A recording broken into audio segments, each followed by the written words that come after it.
Good morning students. आज हम पढ़ेंगे फरवरी की क्रांति में महिलाओं की क्या भूमिका रही है, अर्थात किस तरीके से उन्होंने इस क्रांति में भाग लिया था। तो महिला कामगार अक्सर अपने पुरुष सहकर्मियों को प्रेरित करती थी। लॉरेंस टेलीफोन फैक्ट्री में मार्फा वासिलेजा ने लगभग अकेले ही एक सफल हड़ताल को अंजाम दे दिया था।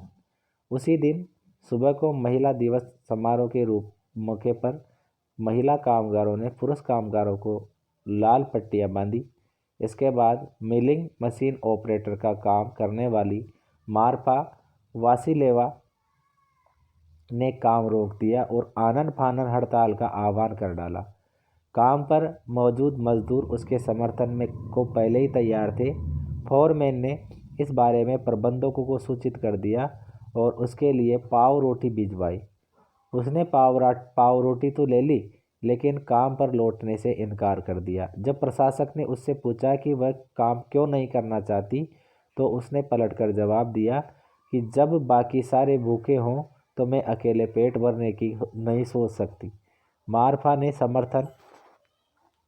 के समर्थन में फैक्ट्री के दूसरे विभाग में काम करने वाली महिलाएं भी इकट्ठी हो गई और धीरे धीरे बाकी सारी औरतों ने भी काम रोक दिया।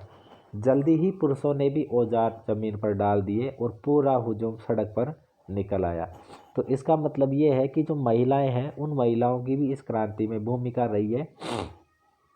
जो अत्याचार हो रहे थे उन पर, जो शोषण हो रहा था, उसके खिलाफ इन्होंने आवाज़ उठाई है। उसके बाद देखेंगे हम फरवरी के बाद क्या घटित हुआ है।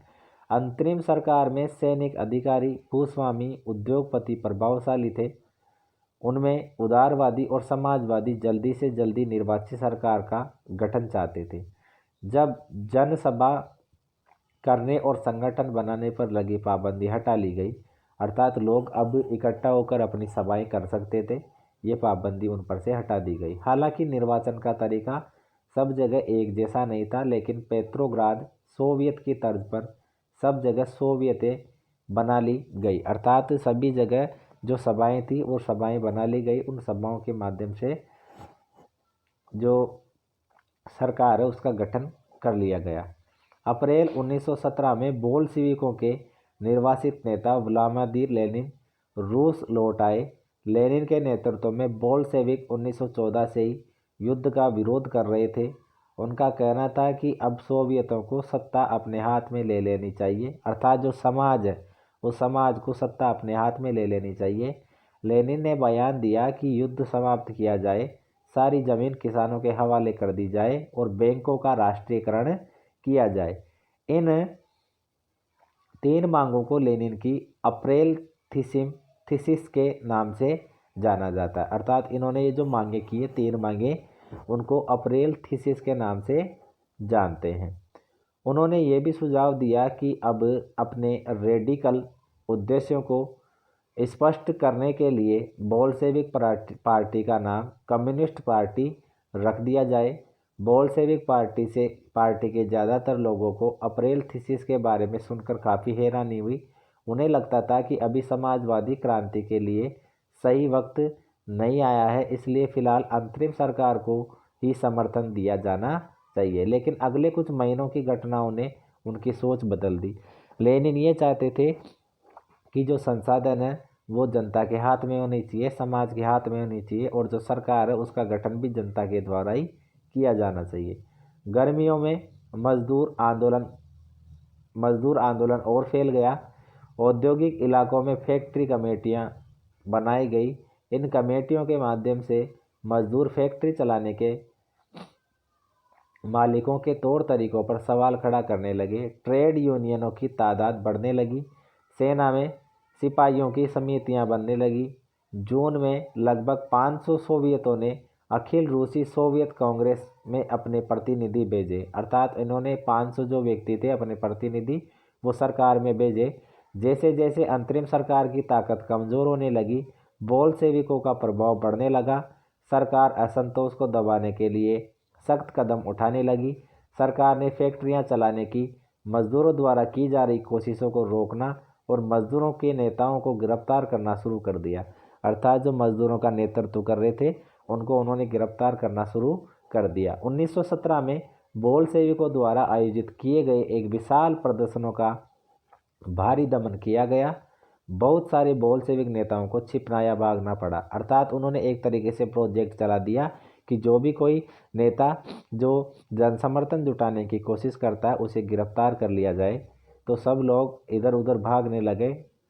गाँव में किसान और उनके समाजवादी क्रांतिकारी नेता भूमि पुनर्वितरण के लिए दबाव डालने लगे, अर्थात जो किसान थे वो किसान ये चाहते थे कि जो भूमि है उस भूमि का दोबारा से बंटवारा होना चाहिए और किसानों के पक्ष में भूमि ज़्यादा होनी चाहिए। इस काम के लिए भूमि समितियां बना दी गई।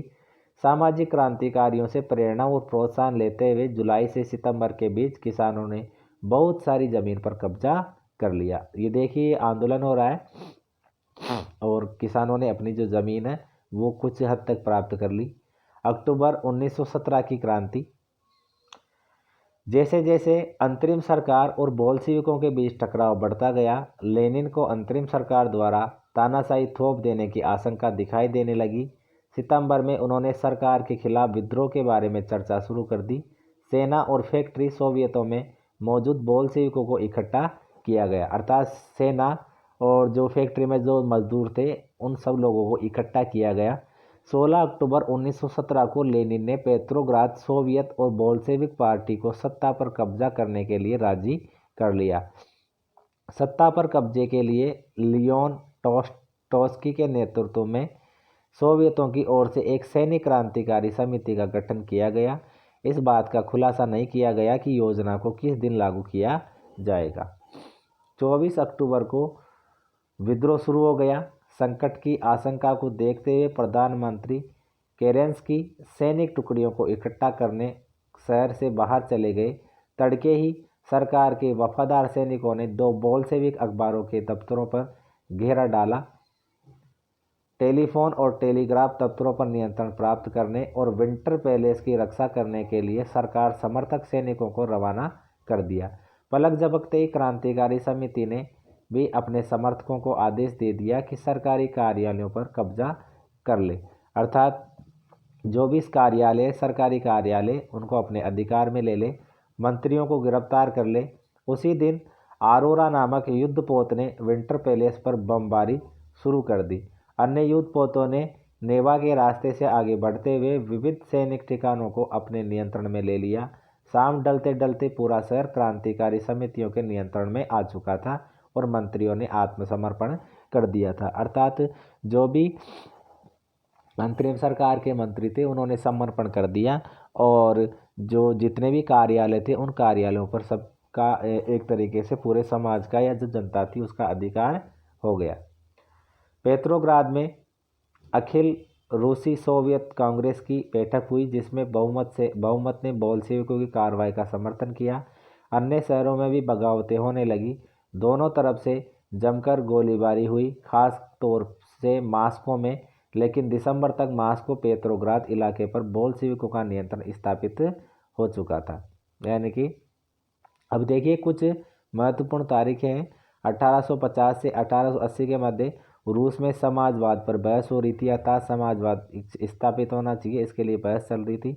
1898 में Russian social democratic workers party की स्थापना। 1905 में खूनी रविवार और 1905 की क्रांति हुई थी। 1917 में 2 मार्च जार द्वारा पदत्याग कर दिया गया और 24 अक्टूबर को पेट्राग्राद में बोल्शेविक विद्रोह हुआ। 1918 से 1920 में गृह युद्ध छिड़ गया। 1919 में कॉमिंटर्न का गठन किया गया और 1929 में सामूहिकरण की शुरुआत हो गई, अर्थात जो समाज है उस समाज के सभी लोगों का अधिकार होने लगा। ये क्रांतिकारी है देखिए, और ये बीच में ये जो घेरा है, ठीक है, इसमें दिखाया गया है किस तरीके से जो ये प्रमुख नेता थे। इसके बाद में अक्टूबर के बाद क्या बदला, तो अक्टूबर के बाद में किस तरीके से जो क्रांति है उसने स्वरूप लिया, ये हम कल की क्लास में पढ़ेंगे। और ये कुछ जैसे कॉमेंटर है, कॉमेंटर का मतलब होता है कम्युनिस्ट पार्टियों की अंतर्राष्ट्रीय संस्था। ये शब्द कम्युनिस्ट इंटरनेशनल का संक्षिप्त रूप है। और इसके बाद में हमने इसमें पढ़ा और ये तारीख है रूसी क्रांति की। 1 फरवरी 1918 तक जूलियन कैलेंडर का अनुसरण किया जाता था। इसके बाद रूसी सरकार ने ग्रेगोरियन कैलेंडर अपना लिया, जिसका अब सब जगह इस्तेमाल किया जाता है। ग्रेगोरियन कैलेंडर जूलियन कैलेंडर से 13 दिन आगे चलता था। इसका मतलब है कि हमारे कैलेंडर के हिसाब से फरवरी क्रांति 12 मार्च को और अक्टूबर क्रांति 7 नवंबर को शुरू हुई थी। ठीक है, तो अब ये जो आगे का हम है, ये अक्टूबर के बाद क्या बदला, ये हम कल की क्लास में अध्ययन करेंगे।